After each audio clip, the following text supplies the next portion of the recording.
আসসালামু আলাইকুম বন্ধু, আজকে আমি যাব মুর্শিদাবাদ হলিডে ওয়াটার পার্ক। হ্যাঁ, এই নতুন তৈরি ওয়াটার পার্কের মধ্যে কি কি আছে, এখানকার প্রবেশ মূল্য কত, পার্কের টাইমিং কি আছে, পার্ক কবে বন্ধ থাকে, বর্তমানে কি কি রাইড চালু হয়েছে, এমনকি চিড়িয়াখানার মধ্যে কি কি রয়েছে, সমস্ত কিছু নিয়ে আজকের এই ভিডিও। তো চলো বেশি সময় নষ্ট না করে আজকের এই স্পেশাল ভিডিওটি শুরু করা যাক।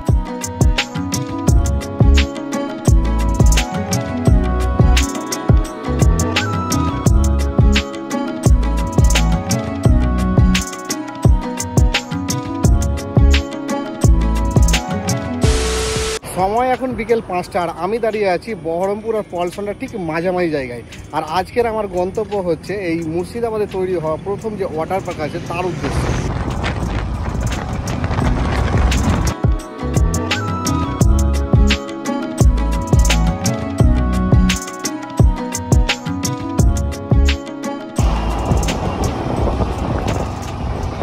বাড়ি থেকে মোটামুটি 50 কিলোমিটার মতো স্কুটি রাইড করে এবার চলে এসেছি বহরমপুর। আর এখান থেকে আর মাত্র 5 কিলোমিটার রাস্তা, সময় লাগবে ওই 10 মিনিট মতো।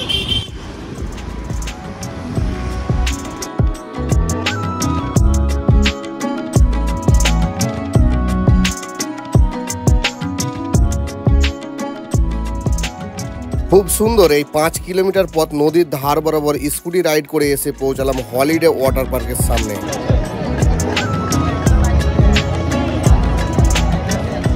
মেন রাস্তার ধারেই মানে বহরমপুর থেকে লালবাগ যাওয়ার পথে বাঁ হাতে তোমরা দেখতে পাবে এই বিশাল পার্ক অবস্থান করছে।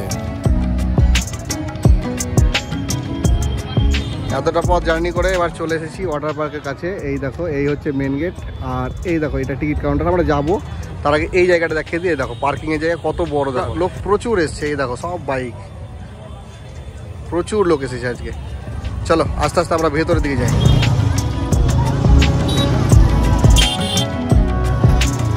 চলো এবার ভেতরে যাব, তার আগে আমাদের টিকিটটা কেটে নেবো বলে টিকিট কাউন্টারে যেতেই ভিড় দেখে তো মাথাই খারাপ।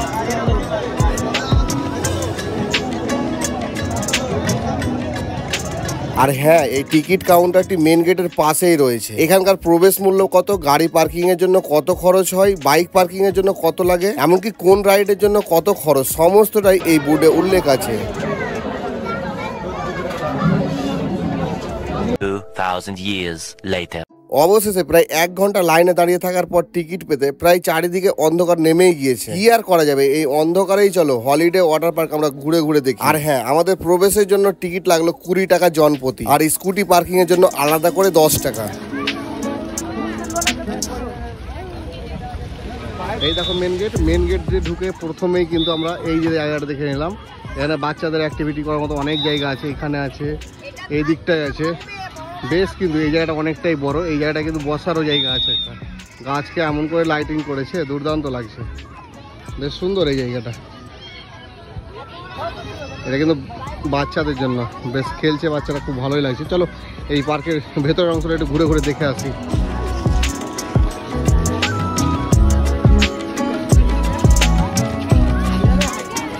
এই হচ্ছে মেন গেট, আর মেন গেট দিয়ে ঢোকার পরে প্রথমেই কিন্তু আমরা দেখতে পেয়ে গেলাম এখানে একটা ঝর্ণা আছে, বেশ সুন্দর লাগছে কিন্তু দেখতে।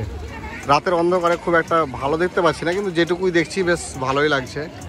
এই দেখো আরও সামনের দিকে অনেকটা জায়গা আছে, অন্ধকারে কিছু বোঝা যাচ্ছে না। চলো আস্তে আস্তে যাই। আর এখানে রয়েছে টয় ট্রেন, চাপার জন্য টিকিট কাউন্টার থেকে টিকিট নিয়ে আসতে হবে।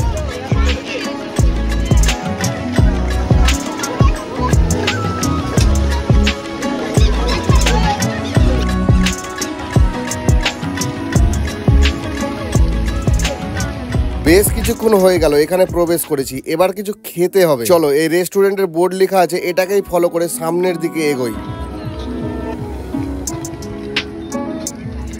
চলে এলাম এই পার্কের রেস্টুরেন্টে। মেন গেটের কাছ থেকে যে বড় রাস্তাটি সোজা সামনের দিকে চলে যাচ্ছে, সেই রাস্তা বরাবর চলে আসলে একদম শেষ প্রান্তে দেখা যাবে এই রেস্টুরেন্ট।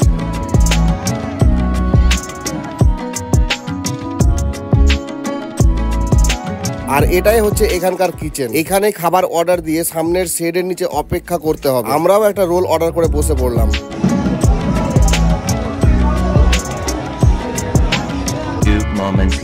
মিনিট 10 অপেক্ষা করতে আমাদের রোল এসে হাজির আমাদের হাতে। আর দেরি কিসের, ফটাফট খেয়ে নিয়ে সেলফি পয়েন্ট থেকে চললাম চিড়িয়াখানা দেখতে।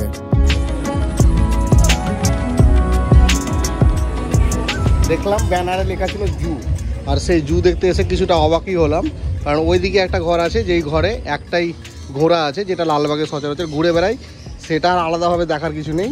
আর এই যে ঘরগুলো আছে এই ঘরগুলো কিন্তু প্রায় ফাঁকা বললেই চলে। আর এইখানে দেখো এই ঘরটায় কিন্তু হাঁস আছে কটা, চলো আমি দেখাচ্ছি। আর ওই দিকে যে ঘরগুলো আছে ওখানে কিন্তু লাইটিং আছে, ওইগুলো হয়তো ভালো মতন দেখা যাবে। এই দেখো হাঁস আছে বেশ কিছু এখানে। হাঁসের পাশের ঘরে এই পাখিটি ছিল, আমার নাম জানা নেই, তোমাদের জানা থাকলে আমাকে কমেন্ট করিও, আমারও জানা হয়ে যাবে।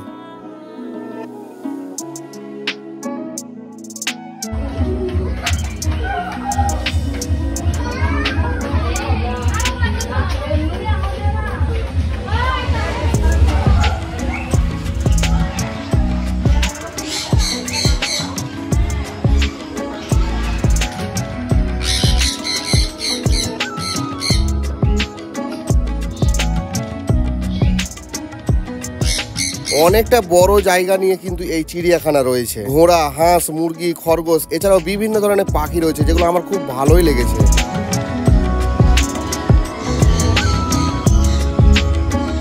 জু দেখে বেরিয়ে এলাম, আর জুয়ের ঠিক সামনে কিন্তু এই জায়গাটা একটা সেলফি পয়েন্ট আছে। চলো এবার এখানে সেলফি পয়েন্টে কিছু সেলফি তুলে নেওয়া যাক। ওই দেখো ওই জায়গাটায় মেন গেট ছোট্ট করে দেখা যাচ্ছে, তার সামনে এই ঝিল, আর এই ঝিলের পাশেই হচ্ছে এই দেখো I love holiday club and resort.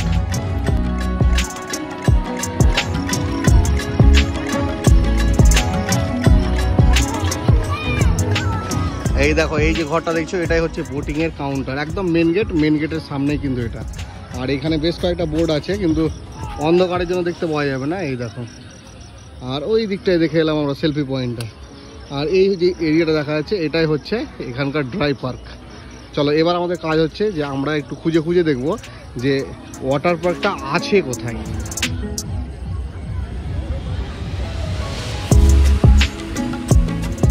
পুরো পার্ক ঘুরে এবার যে জায়গাটা চলে এসেছি, এই জায়গাটা হচ্ছে আন্ডার কনস্ট্রাকশন, দেখলেই বুঝতে পারবে। এই দেখো এখানে কিন্তু ওয়াটার পার্কটা হবে, আর এইদিকে কিন্তু একটা ওয়াটার পার্কের অ্যাক্টিভিটি দেখতে পাচ্ছি।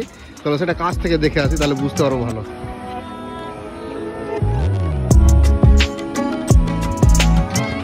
এই যে জায়গাটা দেখছো চারিদিকে দেখো লাইট জ্বলছে, এটা হচ্ছে সম্পূর্ণটাই কিন্তু এখানকার ড্রাই পার্ক। আর ঠিক এর উল্টো দিকে এই যে জায়গাটা দেখছো এখন অন্ধকার অবস্থায় পড়ে আছে এই পাঁচিলের ভেতরে, এটাই কিন্তু হচ্ছে ওয়াটার পার্ক, যেটা এখনও চালু হয়নি। এখন কবে চালু হবে সেটা জানাও নেই। আর এই দিকটা মেন গেট, মানে ড্রাই পার্কটাও কিন্তু বেশ অনেকটাই বড় আছে। আর এই ওয়াটার পার্কের যে দেওয়ালটা আছে তার পাশে এই যে জায়গাটা আছে, এই সামনে লাইট জ্বলছে, ওখানেই কিন্তু ক্যান্টিন আছে। মানে এই জায়গাটা একদম সোজা একটা রাস্তা, রাস্তার দুই পাশে অ্যাক্টিভিটিগুলো আছে। আর এখানেও কিন্তু বেশ কয়েকটা অ্যাক্টিভিটি আছে, চলো সামনে গিয়ে তোমাদের দেখাচ্ছি আমি। সময় হচ্ছে এখন রাত 8টা, আর এখানকার টাইমিংটা আমি তোমাদের বলে দিই, এখানে কিন্তু বিকেল 4টে থেকে রাত 9টা পর্যন্ত খোলা থাকে।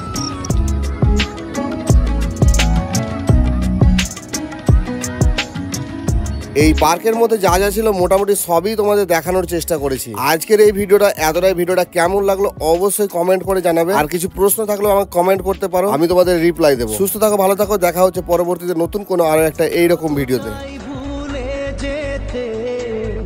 মন চায় ব্যথা পেতে।